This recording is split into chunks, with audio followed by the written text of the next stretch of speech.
Okay, it is now 3:30. We will call the meeting to order of the Pittsylvania County Board of Supervisors Economic Development Committee in the main conference room of the County Administration Building, 1 Center Street, Chatham, Virginia, at 3:30 p.m. on Tuesday, September 17, 2019. Roll call, please. Mr. Barber? Mr. Scarce? Here. Mr. Warren? Here. Right, I will also know we have Mr. Davis and Dr. Miller in attendance. Okay. Any revisions or additions to the agenda? Seeing none, can I get a motion to approve the agenda? Motion to approve. Second. All in favor say aye. Aye. We're down to new business, discussion of Southern Virginia Mega Park, Water and Sewer Memorandum of Understanding.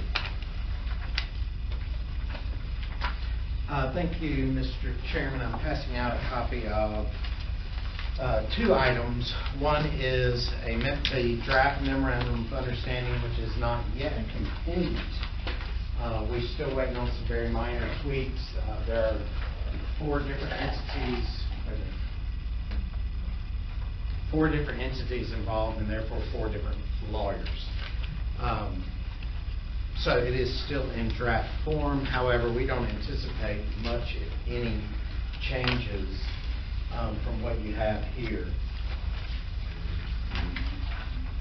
There are, I believe, 12 points in item C, yes, that have been negotiated between the city manager, myself, the chair and vice chair of RIPA, as well as the Pittsylvania County Service Authority Director. Because this is not final this evening, I know you guys have seen versions of this come out over email over the last couple of weeks. What we are requesting, and Baden can tell you if you need to know any backstory on or authorizations doing it this way, is this evening we're going to request that, or we're asking this board forward a recommendation that the Board of Supervisors adopt a resolution, which is the second item provided, that authorizes the county administrator to execute this agreement. We didn't want to adopt the agreement as is presented this afternoon just in case there are any minor changes along the way. The city of Danville is handling it the same way via an authorization resolution. So that is what we're requesting of the committee this evening, is to forward a positive recommendation to the Board of Supervisors to execute this resolution. Mr. Hunt can answer any questions you have about that. This is substantially the same resolution that Danville either has passed or will pass. When is their meeting in the month? I think it meets today. They plan to give, all I did was change county and city around. All this says is that when this is finalized, and there's only a few very minor insignificant details that have to be added in this, you're just giving, we're asking for a recommendation to the full board to give Mr. Smith the ability to execute this move. When it's finalized, time is of the essence due to a potential customer in the park, and we didn't want to have to wait an additional month to bring this back to you. Just hitting the highlights without diving deeply into this. Some of the points that we were negotiating at the last RIFA meeting last week involved payments for funds that this county has expended that will be now to the benefit of Danville Utilities. We have negotiated that we would be paid about, $200,000 a year until the debt is paid, and it should take 5 to 6 years. It's about $1.1 something million that we have expended that will be paid back by Danville Utilities. Other items that we were negotiating were about getting a special rate for the mega park, and the city has agreed to, through its biannual rate study, propose a secondary or industrial rate for the mega site. PCSA will be working with, PCSA will also have infrastructure purchased as part of this agreement, and we're waiting for it to be delineated to be attached as an exhibit to this agreement. And the final thing I wanted to tell you was something else about this. Oh, PCSA's agreement to purchase water with Eden is still intact.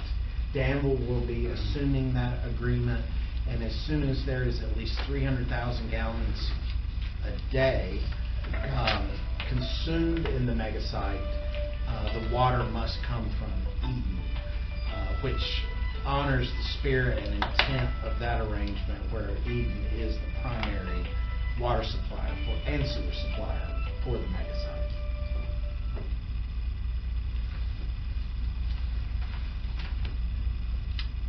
How will the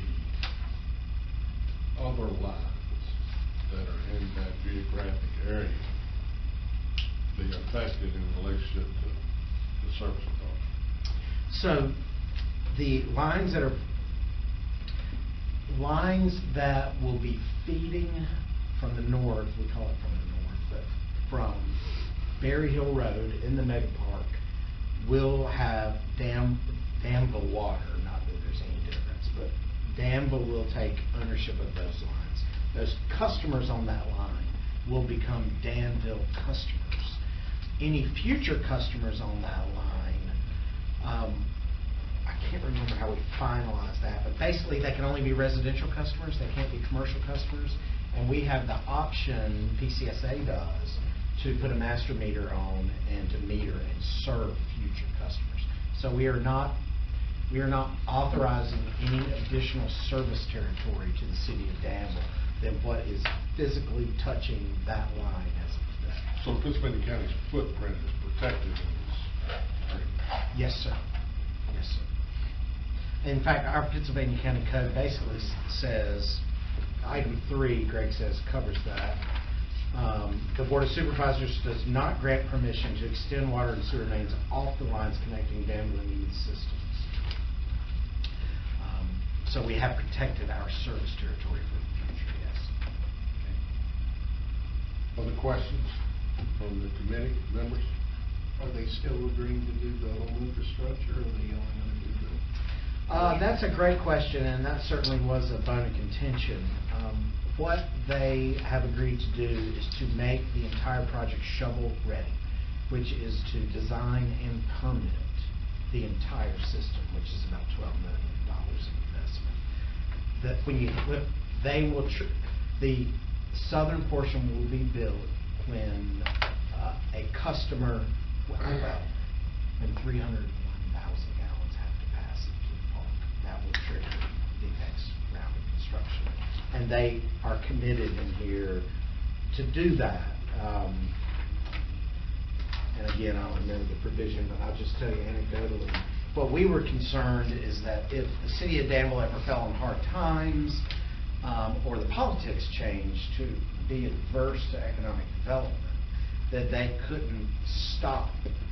There's no ability for them to stop development in the mega park. So they are compelled to serve, regardless Number 7 of what goes in there, which is number 7 of our 12. I got a question in relation to that. If someone purchased one of the lots down on the southern end prior to the 301, and it made more sense to use the southern end water, are they amenable to accommodate that? Well, they would have to serve it because they're compelled to serve any of the footprint of the mega site. So that means they've got to get it from the south, and they've got to build it from the south, even if it's only 20,000 gallons a day. Any questions? Any more questions from committee members? Any questions from non-committee members? I have a statement to make, though. You made a statement that Eden water and Danville water, there wouldn't be any difference in it, something like that. Well, I was actually saying PCSA and Danville water is no difference because we purchased from Danville. The only reason I was going to add that as a highlight is there would be some difference from Eden and Danville water. It would be the smell factor. So anyway, moving right along, Mr. Warren. Well, I think they have carbon in place to take care of that today. But the two sources of water will be mixed at build-out of the park. Does even water come out of that over time? So it's the same water. Okay, anything else? And we're seeking a motion to recommend that the Board of Supervisors adopt the resolution provided. Which committee's pleasure? Make a motion that we bring this to the full board for approval. Second. Any more discussion? All in favor say aye. Aye. Aye. Okay, we're down to the closed session. Well, we have number 6, is it matters from committee members? We don't have anything. Don't have anything. I do have something I want to. You want to do that? I know I'm really not, but I can wait till the end, or I can do it now. I just want. Do it now. If I could just steal your attention for 1 second. We revised, per your direction, the consulting agreement with Mr. Tom Lohr, and have executed that.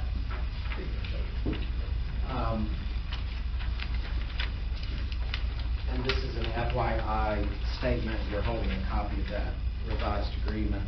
We basically tried to more clearly define roles and responsibilities and expectations. This agreement was effective on July 1st of this year. This agreement expires on December 31st of this year. I just wanted to follow up because that was left undone by the last time we met.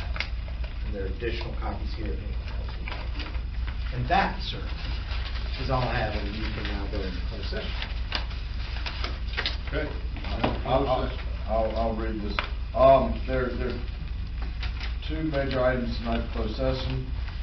First one is consultation with legal counsel employed or retained by a public body regarding specific legal matters, crimes, provision, or legal advice by such counsel. Discussion or consideration of investing public funds where competition or bargaining is involved, where if made public initially, the financial interests of the government unit would be adversely affected. Legal authority, Virginia Code Section 2.2, 3711A6 and 8. Subject, actual release purchase agreement, Marcus and Millchap marketing agreement, and Lot 4 Ringgold East purchase and sale agreement. Purpose, provision of legal advice regarding issues in terms of the agreements and note. The second item is discussion concerning a prospective business or industry, the expansion of existing business or industry where no previous announcement has been made of the businesses or industry's interest in locating or expanding its facilities in the community. Legal authority, Virginia Code Section 2.2, 3711A5. Subject, projects uniform motion in AF. Purpose, economic development updates for prospective and/or unannounced industries. Review and discussion of potential incentives for same. We need a motion to second to go into closed session. Those Chairman, I items. make a motion to move into closed session. I second. Do the roll call. Mr. Scarrett? Yes. Mr. Warren? Yes. All right, we're going to go to the other conference room.